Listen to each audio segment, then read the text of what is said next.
Hi. Well, I think I agree with a lot of that. Obviously, there's a lot of tendencies within universities today to increase diversity and inclusion and make these into policies, and they're regularly called upon to combat unacceptable views and driving them out rather than necessarily combating them, countering them, or challenging them. And I think that happens in universities even if there's very little evidence that those views are particularly prevalent. It's almost a mantra these days. I got one example. As Dennis says, I teach architecture.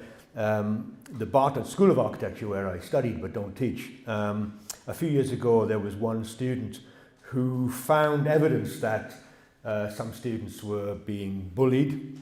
I won't go into the details, I've written about it elsewhere, but the evidence was pretty thin on the ground. The accusers were few and far between, but still the head of the department was sacked, 8 members of staff were let go, and of course on social media, every tutor that you've ever hated was named and shamed as being part of the problem, the wider problem. And my point that derives from that is that then the following week, all architecture schools then had these internal meetings to discuss whether we also had a culture of bullying in our departments. And when I said that there wasn't any, I was told that obviously I needed to look harder because we were obviously in denial, and it's out there if you want to find it.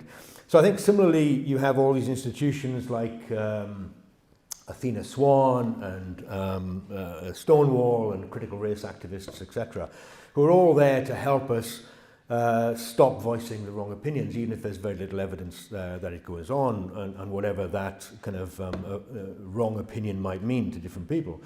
But at least, even though that's an unstoppable industry, and I'm sure we might want to talk about some of these organizations that have found their way into universities, at least there's a considerable concern about it, there's a lot of discussion about it. But I think there's one ideology, if I might be so bold, to say that exists within universities that generates very little concern, and it kind of compels speech that no one seems bothered about being compelled to say. And it's called sustainability, or sometimes called environmentalism, or it's taught as the climate crisis. And in 2019, so just 5 years ago, Bristol University was the first university in the UK to declare a climate emergency, whatever that is. But by 2021, 169 universities, that's all of them, had declared the same thing. And coincidentally, by 2021, the NUS recorded that university students are now more worried about climate change than has previously ever been recorded. So whether that's coincidence or correlation, we'll never really know, but there's no debate on this. As a matter of fact, if you go back through the politics of environmentalism, there's a demand that there mustn't be any debate on this. 2 debates, this is an example of you being unscientific and being politically naive. Climate change exists, and to dispute it is part of the problem. There's one research paper I was reading recently which sums it up, which says, with the autonomy and expertise to push for change, universities are uniquely situated to lead the way in responding to the climate and ecological emergencies and provide a fertile space for discussion and debate. The problem is that the rules of the debate, the terms of the debate, are already set. It's not that you can actually have a two-way discussion on this. You just have to look at the nuance in between. The problem of denying it is an example of kind of political delusion. And of course, delusional people shouldn't be in positions of intellectual authority, except maybe in America. One research project starts with the premise, what role does self-deception play in how people think about climate change? This is a research paper. So you clearly have a kind of a political ideology which has found its way right into the center of the higher education narrative. But it even starts earlier on, but that's part of the problem. The United Nations, UNESCO, teaches sustainable development goals to children as young as 4 and 5, part of the Education for Sustainable Development Initiative. So here's one lesson plan, which is looking at, because they're trying to teach young people about difficult subjects. United Nations has a website called Nursery World, if you care to look it up, how it can influence education. and they're looking at difficult issues like Ukraine. So they say the dreadful story of Ukraine is a sensitive issue. So we should encourage the class to reflect and consider the non-human life that would be destroyed as a result of the devastation, consider the impact the war is having on the planet, and reflect upon life without heating by revisiting alternative energy. That's the reflection that you might want to have on the Ukraine, apparently. So what I mean to say is that you have an ideological approach to what I think is a highly contestable area of political argument, which is now embedded within education to an extent that we don't even notice it. We don't talk about it. We've all grown up with it, and in many ways we welcome it. So, as I said, I teach in architecture, and the organisation that regulates the profession in architecture, the Architects Registration Board, has begun interfering in not only university education as the validation organisation, but actually on the professional training of architects. So it's not an outside consultancy like those kind of stone walls and race trainers that you find. This is the very body that determines the direction of the profession.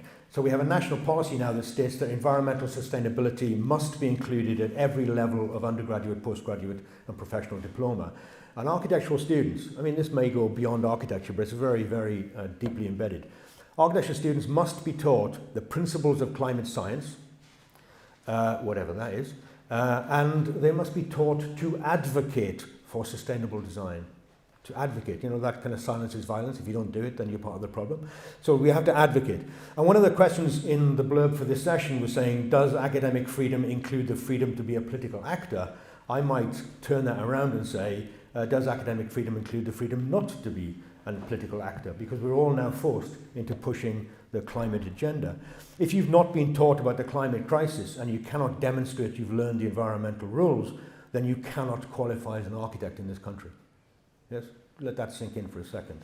And the university course will receive a warning. So the imposition has not caused any kickback in universities. As a matter of fact, staff are queuing up to teach it.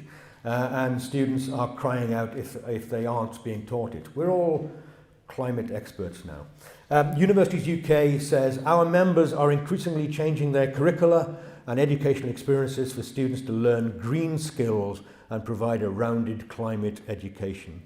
So personally, if I see another architecture student who's designing in wood, mud, bamboo, thatch, other barbaric Victorian materials, or if I see another sustainability community workshop or an ecological wildlife habitat, then I'll scream, right? But that's the way things are going. So environmentalism teaches students bugger all about how to build a building in the real world, and we're creating a generation of architects that think they're saving the world and building stupid buildings.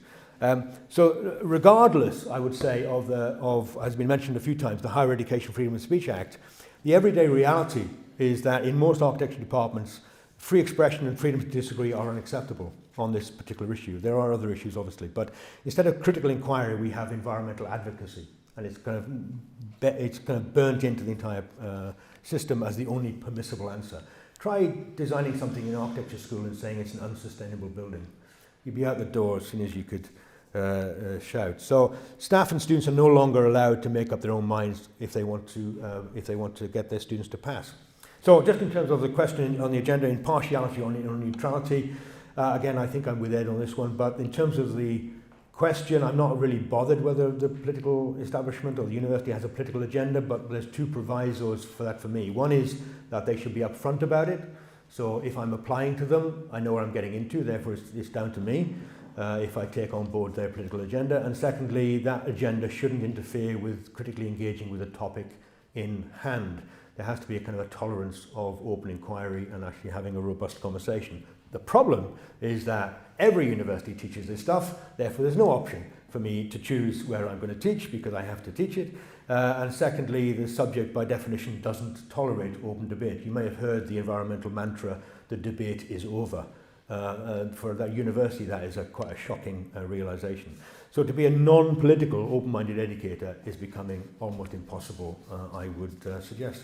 I'm afraid that's a very bad part to end, but that's as much as I got. Thank you very much.